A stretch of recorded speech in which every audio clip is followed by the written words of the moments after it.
Today we are going to recap Z4 Zachariah 2015, where a young woman thinks she is the only person left after the world ends.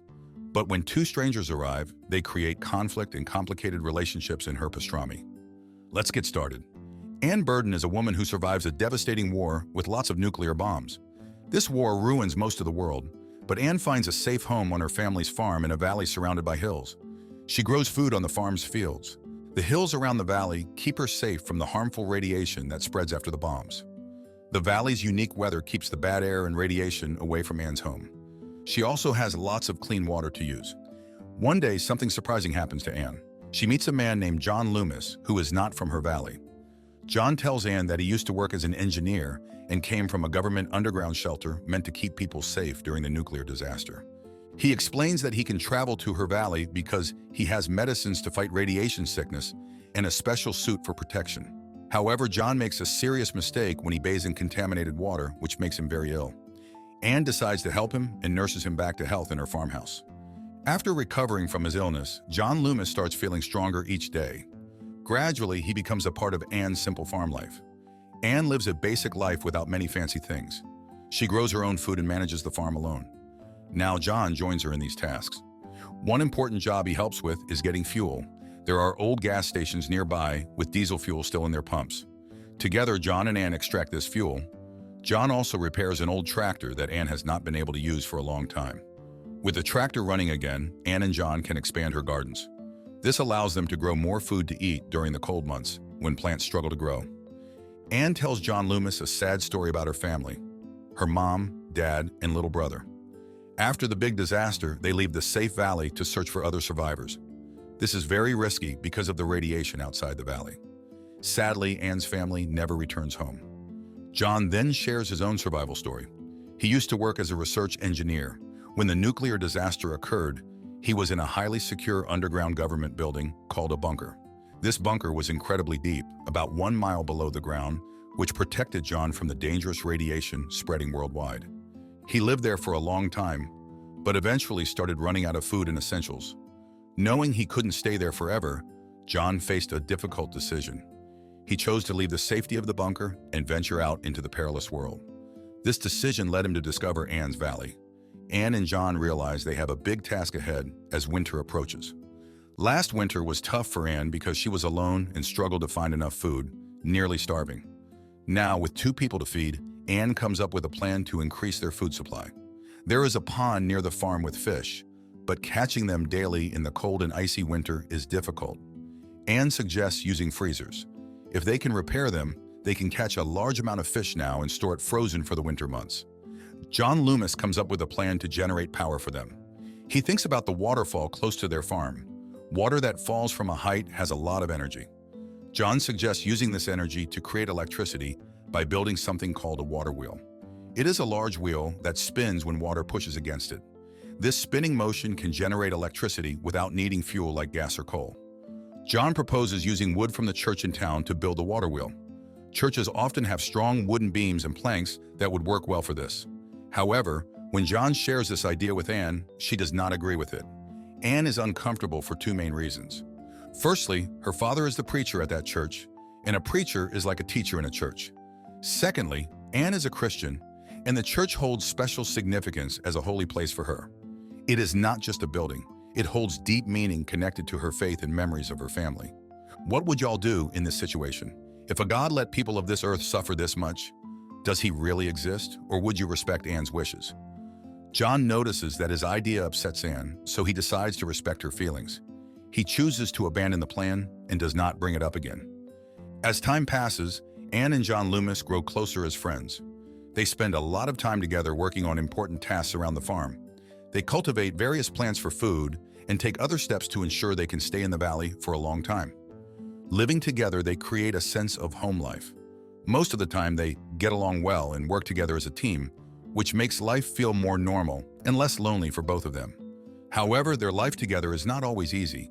They sometimes have disagreements that create tension between them. 2 main issues often cause problems: differences in religion and John Loomis's drinking.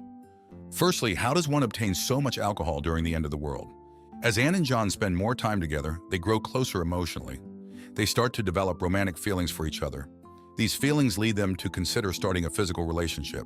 However, just when it seems they might take this big step, John decides to hold back. He backs away from the idea, explaining that having a sexual relationship could alter their dynamic. He also mentions needing more time to think things through. Wow, a man that uses his head and not his other head. Strange things are starting to happen on the farm. Food disappears from where they keep it stored. Anne thinks she sees movement like a shadow, as if someone is hiding nearby. These odd occurrences make Anne and John feel scared and confused. Then a surprising event unfolds one day. A new person arrives at the farm. His name is Caleb, and he is another survivor of the disaster. Anne is glad to meet Caleb and invites him to stay in the farmhouse with her and John. However, John is not happy about Caleb being there. He becomes upset and jealous. John says something hurtful. Whites belong with whites. This makes you wonder if this is why John didn't want to be with Anne. Or maybe he said it out of jealousy that he thinks he has less of a chance with Anne now that a white man is around. John also doubts Caleb's story about surviving the disaster. Caleb explains he was in mines deep underground when the bombs exploded, which kept him safe. But John suspects Caleb might be lying. Caleb notices John's disapproval, so he tries to bond with Anne instead. He talks about religion, highlighting that both he and Anne believe in God, something they share but John does not. After some time, Anne, John, and Caleb try to live together. It is not perfect, but most of the time they manage to work as a team.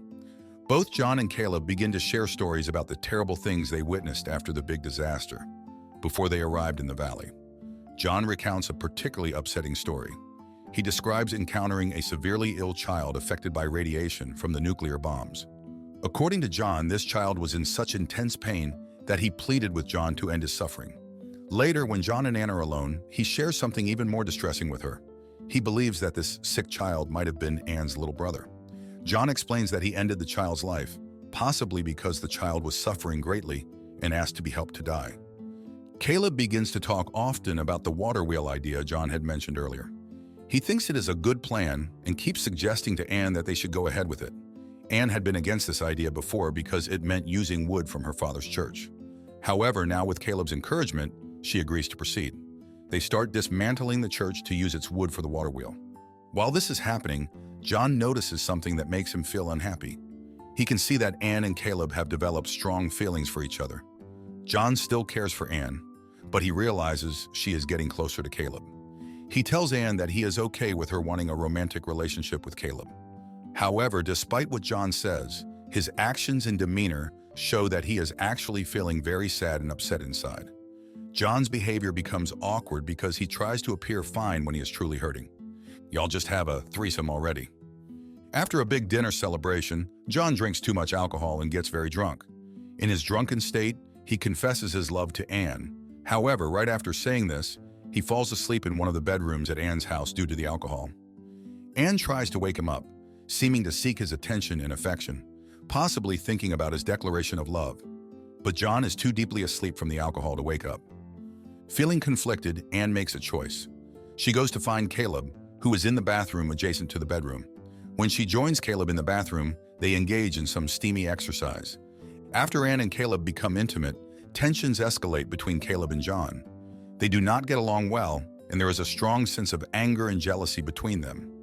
Despite these negative feelings, they continue to work together to finish the water wheel project. They construct the wheel and a long wooden channel called a flume to guide water to the wheel. Next, they need to place these items above the waterfall. To do this, they must climb the cliff next to the waterfall. The cliff is steep and slippery because it is covered in wet green moss. Caleb, wearing a heavy radiation suit, finds it even more challenging to climb. He uses a rope to assist him, with John holding the other end. During the climb, Caleb slips twice and nearly falls over the cliff edge. In this critical moment, something significant happens. John and Caleb lock eyes without saying a word, both aware that John is holding the rope, preventing Caleb from falling. John returns to the farmhouse alone, without Caleb. When he sees Anne, she apologizes for what happened earlier, being intimate with Caleb, especially so soon after John confessed his love for her. Then John shares surprising news with Anne. Caleb has left the valley. According to John, Caleb decided to search for other places where survivors might be living. And we all know what really happened, John. Anne is deeply upset by this news. She finds it hard to accept and rushes outside, calling for Caleb and searching everywhere for him. However, she cannot find him anywhere. After searching and not finding Caleb, Anne becomes very quiet and sad. She stops talking much and appears upset all the time. After their hard work, positive changes begin at the farmhouse. The electric lights come back on and the refrigerator starts working again. Then Anne makes a surprising discovery. She learns that John has moved some items from her father's church into their barn. He has brought over the church organ and 3 long benches called pews where people sit during church services. Anne sits at the organ and begins to play a hymn. While playing, she glances over at John, who is sitting with his hands clasped together. However, Anne's expression shows she does not fully trust him. Despite his kind gesture with the organ, she still has doubts about him. Miss Barbie Girl knows a red flag in this movie when she sees one but couldn't find any with Ken. What did you guys think? I hate open-ended movies like this, but I don't see how else they could have ended it. The two will struggle forever together and will probably end up writing each other to keep their loneliness at bay. Subscribe to watch more videos like this. Turn on notifications. And leave a like, it really helps the channel out. Thank you for watching.